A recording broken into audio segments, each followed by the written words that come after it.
Êtes-vous en ce moment même sous le poids écrasant de l'injustice? Ressentez-vous cette sensation d'oppression, cette expression muette d'une personne qui a été lésée, injustement blâmée ou simplement négligée? Peut-être que c'est une situation au travail où votre intégrité a été remise en question. Peut-être est-ce une querelle familiale où les mensonges ont pris le dessus sur la vérité. Ou peut-être, à plus grande échelle, vous regardez le monde et votre cœur se brise face à la corruption et à l'oppression qui semble triompher sans entrave. Ce sentiment d'impuissance, cette impression que votre voix est étouffée et que la vérité est enterrée sous des montagnes de tromperies, est l'une des épreuves les plus douloureuses de l'existence humaine.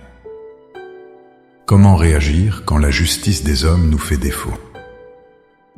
Vers qui se tourner quand toutes les portes semblent fermées et que ceux qui devraient nous défendre nous tournent le dos? La réponse, mon ami, ne se trouve pas dans un combat acharné mené avec nos propres forces, ni dans la spirale destructrice de l'amertume et de la vengeance. La réponse se trouve dans l'élévation de notre regard vers le tribunal céleste, vers le juge suprême, le défenseur des opprimés, celui dont le verdict est final et infaillible.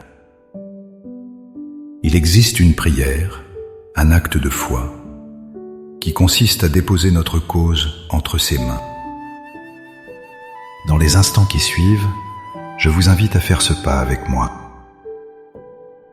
Nous n'allons pas simplement nous plaindre de l'injustice, nous allons activement la remettre à Dieu et prier pour que sa justice souveraine se manifeste dans nos vies. Avant que nos lèvres ne formulent les mots de notre prière, il est fondamental de bâtir notre foi sur un roc inébranlable. Comprenez ceci, la justice de Dieu n'est pas comme celle des hommes. Elle n'est ni partielle, ni corruptible, ni limitée par le temps. Le principe théologique central est que Dieu est le juge juste de toute la terre et rien, absolument rien, n'échappe à son regard. Il voit la vérité dans sa totalité. Il connaît les motivations cachées des cœurs et il a promis d'être le défenseur de ceux qui se confient en lui. La Bible est remplie de cette promesse. Dans le psaume 37, au versets 5 et 6, il nous est dit « Remets ton sort à l'Éternel, confie-toi en lui, et il agira. Il fera paraître ta justice comme la lumière, et ton droit comme le soleil à son midi. » Analysez la puissance de cette image. Votre justice ne sera pas une faible lueur, mais une lumière éclatante. Votre bon droit ne sera pas un murmure, mais aussi évident et incontestable que le soleil au zénith. Le commandement pour nous est simple, remettre notre sort. C'est-à-dire transférer notre dossier, notre cas, notre fardeau, de nos mains fatiguées aux siennes, qui sont toutes puissantes. De plus, dans Ésaïe 54, 17, le Seigneur déclare « Toute arme forgée contre toi sera sans effet, et toute langue qui s'élèvera en justice contre toi, tu la condamneras. » Les mensonges, les calomnies, les fausses accusations sont des armes forgées dans les ténèbres pour nous détruire. Mais Dieu promet non seulement qu'elles seront sans effet, mais qu'il nous donnera l'autorité spirituelle pour les condamner. Cela signifie que nous ne sommes pas des victimes passives. En nous alignant avec Dieu, nous participons à la victoire de la vérité. Ainsi, notre prière aujourd'hui n'est pas une requête timide espérant une issue favorable. C'est un acte d'autorité spirituelle, une déclaration de foi en la promesse que le juge suprême est de notre côté, prêt à prendre notre défense. Maintenant, le cœur rempli de cette assurance, tournons-nous vers le trône de la grâce. Trouvez un lieu de calme, fermez les yeux si vous le pouvez, et laissez ces paroles résonner dans votre esprit et devenir votre propre plaidoyer devant le juge de toute la terre. prier avec ferveur et sincérité. Père éternel, Dieu de toute justice, juge juste et véritable, je me présente aujourd'hui devant ton trône. Je ne viens pas avec un cœur rempli de haine ou de vengeance, mais avec une âme meurtrie et un esprit lassé par le poids de l'injustice que je subis.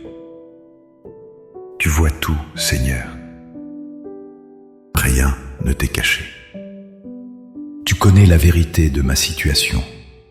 Tu sondes mon cœur et tu connais les intentions de ceux qui se sont élevés contre moi. Aujourd'hui, je choisis de ne plus porter ce fardeau seul. Je viens te le remettre entièrement. Seigneur, je dépose à tes pieds le fardeau de l'amertume qui a commencé à empoisonner mon âme. Je renonce à la colère et au désir de me venger par moi-même, car il est écrit « À moi la vengeance, à moi la rétribution ». Je te remets les nuits sans sommeil, les larmes silencieuses, le sentiment d'impuissance et de trahison. Je libère les personnes qui m'ont fait du tort de mon propre jugement et je les place sous le tien, qui est parfait et saint. Purifie mon cœur, ô Dieu, de tout ressentiment, afin que je puisse me tenir devant toi avec des mains pures. Père, en me fondant sur les promesses de ta parole, je te demande d'intervenir. Je proclame que tu es mon défenseur, mon avocat et mon vindicateur. Comme tu l'as promis dans le psaume 37, je te demande de faire paraître ma justice comme la lumière et mon droit comme le soleil en plein midi. Que la vérité, qui a été obscurcie, éclate au grand jour. Que les mensonges soient exposés et que les complots tissés dans l'ombre soient révélés à la lumière de ta face. Je déclare, selon Ésaïe 54, 17, que toute arme forgée contre moi, que ce soit la calomnie, la fausse accusation, la manipulation ou la tromperie, est maintenant sans effet au nom de Jésus. Je te demande de réduire au silence toute langue qui s'est élevée pour m'accuser faussement. Seigneur, combat pour moi.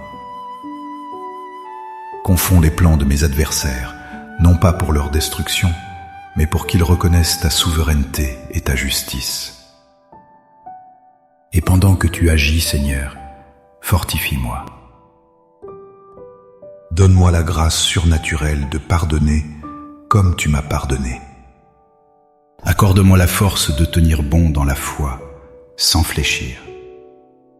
Remplis-moi de ta paix, cette paix qui surpasse toute compréhension, afin que mon cœur reste calme et confiant au milieu de la tempête, sachant que mon cas est entre les mains du plus grand juge de l'univers. Par la foi, je considère maintenant mon cas comme étant réglé dans les cieux. Je ne m'inquiète plus, je ne me bats plus avec mes propres forces. Je me repose en toi.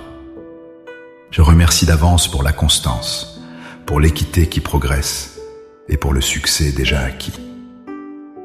Je reçois ta paix et ta justification. Au nom puissant et juste de Jésus-Christ, mon Sauveur. Amen. Le voyage vers la manifestation de la justice de Dieu est un chemin de foi et de patience. Le tribunal divin est en session, et votre avocat Jésus-Christ plaide en votre faveur. Ne perdez pas espoir. Tenez ferme dans la certitude que Dieu est à l'œuvre dans les coulisses, même lorsque tout semble silencieux. Il retournera ce que l'ennemi a voulu pour votre mal en un bien éclatant. Si cette prière a fortifié votre cœur et renouvelé votre espérance, n'hésitez pas à aimer cette vidéo pour que son message atteigne d'autres personnes qui traversent des épreuves similaires. Partagez-la avec quelqu'un qui a besoin d'entendre que Dieu combat pour lui. Et abonnez-vous pour continuer à grandir ensemble dans la foi et la puissance de la prière. Pour sceller votre foi et déposer officiellement votre cause devant Dieu, Écrivez dans les commentaires « Seigneur, je te remets ma cause ».